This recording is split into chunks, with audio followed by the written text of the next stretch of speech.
Meeting between former U.S. President Donald Trump and Ukrainian President Volodymyr Zelensky captured worldwide attention because it highlighted not only the continuing urgency of the war in Ukraine but also the different approaches to peace and negotiation that leaders bring to the table, as Trump openly declared that he did not want just a short-term truce or what he called a two-year peace, but rather a long-lasting deal that would genuinely end hostilities between Russia and Ukraine and establish a durable framework for stability in the region, a statement that immediately sparked debate among diplomats, media analysts, and political observers across continents because of both the ambition and the ambiguity it carried. For the war had already created one of the most significant geopolitical crises of the century, displacing millions, destabilizing energy markets, and reviving Cold War-style rivalries between NATO and Russia. And into this tense environment Trump introduced a narrative of strength and finality, boasting of his track record in ending 6 wars during his tenure and emphasizing that while he once thought this conflict would be the easiest to resolve, in practice it had become one of the most complicated, yet he still believed his vision of decisive diplomacy could succeed where incremental ceasefires and endless negotiations had failed,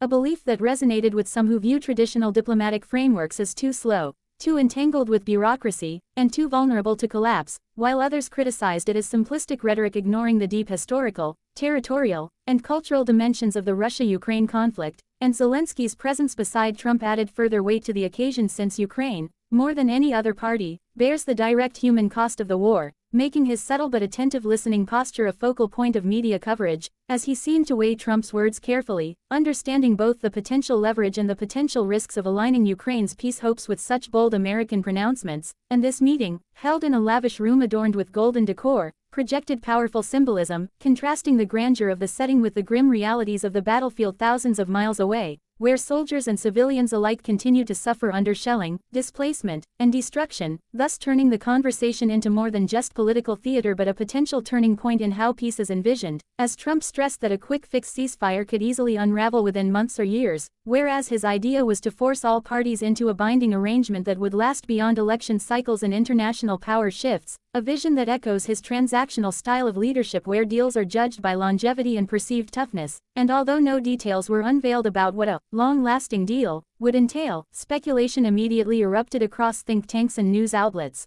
Would it mean Ukraine conceding territory in exchange for guaranteed sovereignty elsewhere? Would it involve Russia being offered sanctions relief in return for a total military withdrawal? Would it require NATO to make formal assurances about Ukraine's membership status? Or would it take shape as a multi-power treaty involving not only Washington, Kyiv, and Moscow but also Brussels and Beijing? And the absence of specifics only added to the intrigue, leaving the phrase itself, long-lasting deal, to echo in headlines and social media discussions, interpreted differently depending on political leanings, with Trump supporters praising his clarity of purpose and critics accusing him of overpromising without groundwork. And yet beyond the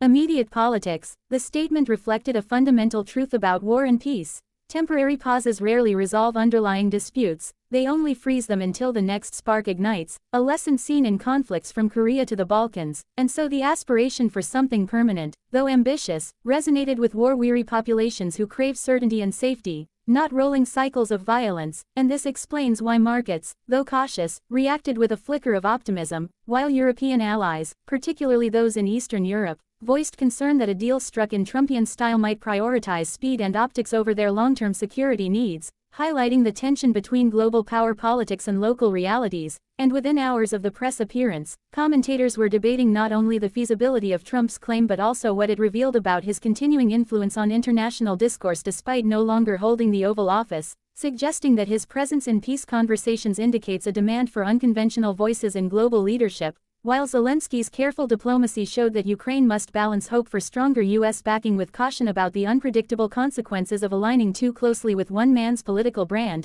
and ultimately, the meeting added a new chapter to the story of a war that has defied easy solutions, showing once again that peace is not merely about ending the sound of guns but about crafting an agreement that satisfies, or at least balances, the vital interests of deeply opposed actors. And as Trump himself concluded, the war will end, though he could not say when, leaving the world to ponder whether his vision of a long-lasting deal will emerge as a serious pathway to peace or remain another dramatic pronouncement in the theater of global politics. Yet for now the phrase itself has entered the vocabulary of discussions around Ukraine, shaping expectations, stirring hope and skepticism alike, and ensuring that this meeting will be remembered as a moment when the conversation shifted from temporary truces to the more elusive goal of permanent resolution, a shift that may, in hindsight, mark the beginning of a new approach to one of the most devastating wars of our era. For the image of Trump and Zelensky sitting side by side in ornate chairs, framed by gold and firelight, speaking of a peace meant to endure beyond fleeting deals, will continue to circulate as both a symbol of aspiration and a reminder of the monumental challenge still ahead.